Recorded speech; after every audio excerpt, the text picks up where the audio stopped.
Hello, welcome back. എല്ലാവർക്കും it's P എസിൻ്റെ മറ്റൊരു അധ്യായത്തിലേക്ക് സ്വാഗതം. അങ്ങനെ എല്ലാവരും കാത്തിരുന്ന എഞ്ചിനീയറിംഗ് അസിസ്റ്റൻ്റ് ഇലക്ട്രോണിക്സ് വിങ്ങിൻ്റെ സിലബസ് ഇപ്പോൾ വന്നിട്ടുണ്ട്. ഡിസംബർ 10 പരീക്ഷ വരുന്നത്. നമ്മുടെ കാറ്റഗറി നമ്പർ 578/2024. അപ്പോൾ ഇതിലെന്ന് പറയുമ്പോൾ ഭയങ്കര വാസ്റ്റാണ്. ആദ്യത്തെ 2 മൊഡ്യൂൾ എന്ന് പറയുന്നത് 3ഉം 4ഉം മൊഡ്യൂൾ കുറച്ചുകൂടെ ചെറിയൊരു മൊഡ്യൂളാണ്. അപ്പോൾ അതായത് ബേസിക് ആയിട്ടുള്ള എല്ലാ പോയിന്റ്സും കവർ ചെയ്തിട്ടുള്ള മൊഡ്യൂൾസാണ് ആദ്യത്തെ 2 അപ്പോൾ ആദ്യം ഇലക്ട്രോണിക്സ് ഡിവൈസസ് ആൻഡ് സർക്യൂട്ട്സ് ആണ്. 25 മാർക്കിനാണ് അതിന് ചോദ്യം വരിക. ഡയോഡ്സ് എന്ന് പറയുന്ന സമയത്ത് അതിൽ ഏതൊക്കെ കവർ ചെയ്യാൻ പറ്റും? സെനഡയോഡ് ഉൾപ്പെടെ, സെനഡയോഡിൻ്റെ ബ്രേക്ക് ഡൗൺ, അതേപോലെ തന്നെ സെനഡയോഡ് വോൾട്ടേജ് റെഗുലേറ്റർ ആയിട്ട് ഉപയോഗിക്കുന്നത് അടക്കം ഉള്ള എല്ലാ കാര്യങ്ങളും. പിന്നെ ഡയോഡും തുടങ്ങുമ്പോൾ തന്നെ നമ്മൾ സെമി കണ്ടക്ടറിന് തുടങ്ങുക. പിന്നീടാണ് PN ജംഗ്ഷൻ ഡയോഡും, പിന്നെ അതിൽ വരുന്ന ഫോർവേഡ് ആൻഡ് റിവേഴ്സ് ക്യാരക്ടറിസ്റ്റിക്സും കാര്യങ്ങളൊക്കെയാണ് ഡയോഡിൻ്റെ സെക്ഷനിൽ വരുന്നത്. ഇതേ ഡയോഡിനെ റെക്ടിഫയർ ആയിട്ട് നമുക്ക് യൂസ് ചെയ്യാം. റെക്ടിഫയർ പറയുമ്പോൾ പിന്നെ എല്ലാ എക്സാമിൻ്റെയും വളരെ ഇഷ്ടപ്പെട്ട ഒരു ടോപ്പിക് ആയതുകൊണ്ട് തന്നെ അതിന് എന്തായാലും നമുക്ക് ക്വസ്റ്റ്യൻ പ്രതീക്ഷിക്കാം. അപ്പോൾ അവിടെ ക്ലാസിഫിക്കേഷൻ ഓഫ് റെക്ടിഫയേഴ്സും ഡിഫറെൻറ്റ് ടൈപ്സ് ഓഫ് റെക്ടിഫയേഴ്സിനെ കുറിച്ചിട്ടും പിന്നെ അതിലൊരു ടേബിൾ ഉണ്ടല്ലോ, അതൊക്കെ വളരെ ഡീറ്റെയിൽ ആയിട്ട് നമ്മൾ നോക്കണം. പിന്നെ ഫിൽറ്റേഴ്സും പല ടൈപ്പ് ഓഫ് ഫിൽറ്റേഴ്സ് ഉണ്ട്. അപ്പോൾ അതിൽ 3 ടൈപ്പ് ഓഫ് ഫിൽറ്റർ മാത്രമേ പറയുന്നുള്ളൂ: കപ്പാസിറ്ററും, LCയും, CLC ഫിൽറ്റർ. അപ്പോൾ ഈ 3 പറയുള്ളൂ. അപ്പോൾ അത് 3 നല്ലോണം നോക്കണം. പിന്നെ ട്രാൻസിസ്റ്റർ പറയുമ്പോൾ ഏതൊരു എക്സാമിലും നമ്മൾ പറയാറുന്ന ആ എല്ലാ ടോപ്പിക്കുകളും ഇതിൽ വരുന്നുണ്ട്. ട്രാൻസിസ്റ്റർ ആംപ്ലിഫയർ ആയിട്ട് വർക്ക് ചെയ്യുന്നതും, പിന്നെ അതിലുള്ള ബയാസിങ് മെത്തേഡ്സും അതിൻ്റെ ക്യാരക്ടറിസ്റ്റിക്സും, ഈ കോൺഫിഗറേഷൻ്റെ പല കോൺഫിഗറേഷൻസും അതിൻ്റെ കമ്പാരിസൺസും, അതും നമ്മളൊരു ടേബിളായിട്ട് പഠിച്ചിട്ടുണ്ടാവും അല്ലേ.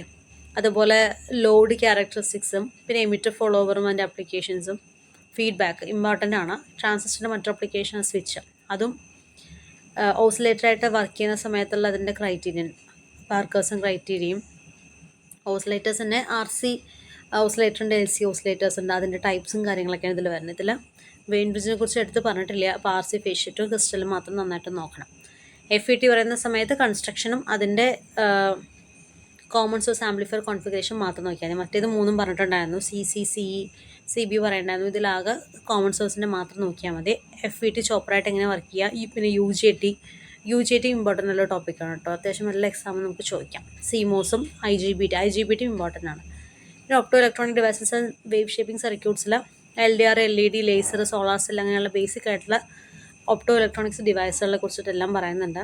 അതിൻ്റെ കൂടെ തന്നെ അതിൻ്റെ വേവ് ഷേപ്പിംഗ് സർക്യൂട്ട്സ്, ക്ലിപ്പേഴ്സ് പോലുള്ള വേവ് ഷേപ്പിംഗ് സർക്യൂട്ട്സിനെ കുറിച്ചും പറയുന്നുണ്ട്. ഓപ്പാമ്പിനെ കുറിച്ച് പറയുന്ന സമയത്ത് ബ്ലോക്ക് ഡയഗ്രാം, അതിൻ്റെ ക്യാരക്ടറിസ്റ്റിക്സ് ഇമ്പോർട്ടൻ്റാണ്. എല്ലാ എക്സാമും നമുക്ക് ചോദിക്കുന്ന ഒന്നാണ്. അതുപോലെ അതിൻ്റെ applications, inverting amplifier, summing amplifier, അങ്ങനെയുള്ള comparator voltage follower, zero cross detector, integrator, differentiator, ഇതിൻ്റെയൊക്കെ ഫിഗറും, പിന്നെ ഇൻ്റഗ്രേറ്ററിലും ഡിഫറൻഷ്യേറ്ററിലും എന്നുള്ളൊരു പർട്ടിക്കുലർ വേവ് കൊടുക്കുന്ന സമയത്ത് എന്തായിട്ട് മാറണം എന്നുള്ള കാര്യങ്ങളൊക്കെ അതിൻ്റെ കൂടെ നോക്കണം. പിന്നെ 555 ടൈമർ, അതിൻ്റെ ടേബിളല്ല അതിൻ്റെ ഫിഗർ മുമ്പ് ലെക്ചറിന് ചോദിച്ചിട്ടുണ്ട്. അതിലെത്ര കമ്പാരേറ്റേഴ്സ് ഉണ്ടെന്നോ അങ്ങനെ ഒരു ചോദ്യം വന്നിട്ടുണ്ട്. അപ്പോൾ അങ്ങനെയൊക്കെയുള്ള ഇൻറ്റേർണൽ ബ്ലോക്ക് ഡയഗ്രാം ഉൾപ്പെടെയുള്ള കാര്യങ്ങൾ പഠിക്കണം. പിന്നെ astable, monostable, Schmitt trigger, multi വൈബ്രേറ്റേഴ്സിനെ കുറിച്ചിട്ടും വോൾട്ടേജ് റെഗുലേറ്റേഴ്സിനെ കുറിച്ചിട്ടും, പിന്നെ DAC അതിൻ്റെ ബേസിക് കോൺസെപ്റ്റ്സ് ഏതൊക്കെയാണ്, ബേസിക് ടൈപ്പുകൾ, അതേപോലെ തന്നെ ADC അതിൻ്റെ സ്പെസിഫിക്കേഷൻസ് ഒക്കെ. അത്രയും സെക്ഷൻസാണ് ഇലക്ട്രോണിക്സ് ഡിവൈസസ് മാത്രം, ബേസിക് ആയിട്ടുള്ള ഇലക്ട്രോണിക്സ് ഡിവൈസസ് മാത്രമുണ്ട്. അത് കഴിഞ്ഞ് അടുത്ത സെക്ഷൻ ഇലക്ട്രോണിക് കമ്മ്യൂണിക്കേഷനാണ്. കമ്മ്യൂണിക്കേഷൻ്റെ അത്യാവശ്യം ഏരിയാസൊക്കെ പറയുന്ന 25 മാർക്കിനാണ് ചോദിക്കുന്നത്. അപ്പോൾ നെറ്റ്വർക്ക്സ്, ഇതൊക്കെ പഴയ അതേ സിലബസിലുള്ള സെയിം ടോപ്പിക്സൊക്കെ തന്നെയാണ്.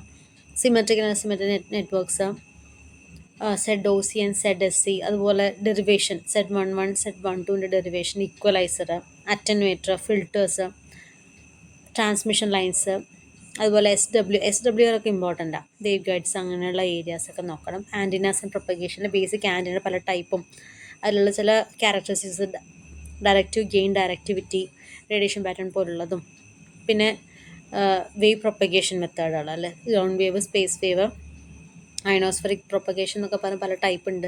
അത് എത്ര ഹേർട്സിലൊക്കെയാണ് എന്നുള്ളതൊക്കെ നോക്കുക. പിന്നെ മോഡുലേഷൻ പറയുമ്പോൾ ബേസിക്കായിട്ട് എപ്പോഴും വരുന്നതാണ് അതിൻ്റെ ആദ്യത്തെ ഫ്രീക്വൻസി സ്പെക്ട്രവും നീഡ് ഫോർ മോഡുലേഷനും, പല ടൈപ്പ് ഓഫ് മോഡുലേഷൻ അല്ലേ, AM, FM, PM, അതിനൊക്കെ ഇൻഡെപ്തായിട്ട് ഒത്തിരി നമ്മൾ പോകണ്ടെങ്കിൽ പോലും നമുക്കത് ഏത് ഭാഗത്തു നിന്ന് ചോദ്യങ്ങൾ വരും എന്നുള്ളത് ഒരു ഐഡിയ ഇല്ലാത്തത് കൊണ്ട് തന്നിട്ടുള്ള ടോപ്പിക്ക് പ്രധാനമായിട്ടും കവർ ചെയ്യാം. ഓക്കെ, അതേപോലെ ഫ്രീക്വൻസി മോഡുലേഷൻ്റെയും പല കമ്പാരിസൺ AM FM തമ്മിൽ കമ്പാരിസൺ വരക്ടർ, അതിൽ ഫ്രീക്വൻസി മോഡുലേഷൻ നടത്താൻ സഹായിക്കുന്ന അതിന് മോഡുലേഷൻ മെത്തേഡും ഡിമോഡുലേഷൻ മെത്തേഡും കാര്യങ്ങളൊക്കെ വരും. FM-ൻ്റെ ട്രാൻസ്മിറ്റർ റിസീവർ, അതുപോലെ phase modulation, pulse modulation, microphone, loud speaker, audio recording and reproduction, monochrome ടെലിവിഷനും അതുപോലെ തന്നെ കളർ ടെലിവിഷനും അതിൻ്റെ മെയിൻ ഡീറ്റെയിൽസ് ഒക്കെ വരുന്നുണ്ട്. റഡാറ്, അതായത് എല്ലാ ഏരിയാസും കവർ ചെയ്യുന്നുണ്ട്. കമ്മ്യൂണിക്കേഷനിൽ വരുന്ന എല്ലാ ഏരിയാസും കവർ ചെയ്യുന്നുണ്ട്. Telephone system, facsimile communication system, digital communication, digital codes, digital modulation technique, data sets and inter connection, പിന്നെ ഒപ്റ്റിക്കൽ കമ്മ്യൂണിക്കേഷൻ. ഏതൊക്കെ കമ്മ്യൂണിക്കേഷൻ ഉണ്ടോ എല്ലാ കമ്മ്യൂണിക്കേഷനും ഉണ്ട്. അത്രയും സാധനങ്ങൾ 25 മാർക്കിനാണ്. പക്ഷേ ഇനി വരുന്നത് നമ്മൾ അത്ഭുതപ്പെടുത്തുന്ന 2 ചെറിയൊരു ടോപ്പിക്കുകളാണ്. 25 മാർക്ക് നമുക്ക് കംപ്ലീറ്റ് ആയിട്ട് കിട്ടും.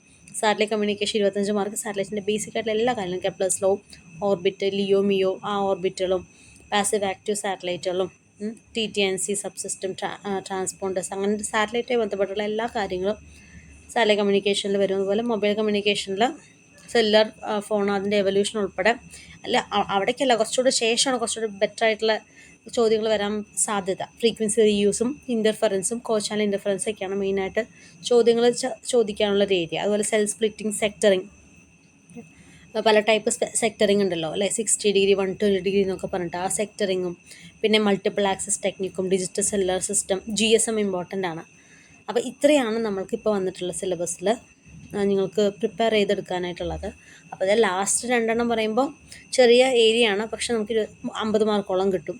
ബാക്കി 2 പറയുന്നത് ഭയങ്കര വാസ്റ്റ് ആയിട്ടുള്ളൊരു ഏരിയ ആണ്, പക്ഷെ അതും ഇതേപോലെ തന്നെ 50 മാർക്കാണ്. ഈ 50 മാർക്ക് അങ്ങോട്ടും ഇങ്ങോട്ടും സ്പ്ലിറ്റ് ചെയ്ത് കഴിഞ്ഞ് കഴിഞ്ഞാൽ താഴത്തെ 2 ഏരിയ പഠിച്ചാൽ അത്യാവശ്യം നല്ല കംപ്ലീറ്റ് കവർ ചെയ്താൽ തന്നെ നമുക്ക് 50 മാർക്കോളം കിട്ടും.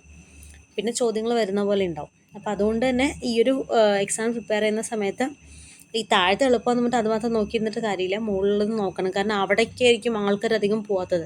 അപ്പോൾ ആ ഒരു ഏരിയ കംപ്ലീറ്റ് ആയിട്ട് കവർ ചെയ്തിട്ടേ നമ്മൾ എക്സാമിന് പോകാൻ പാടുള്ളൂ കേട്ടോ.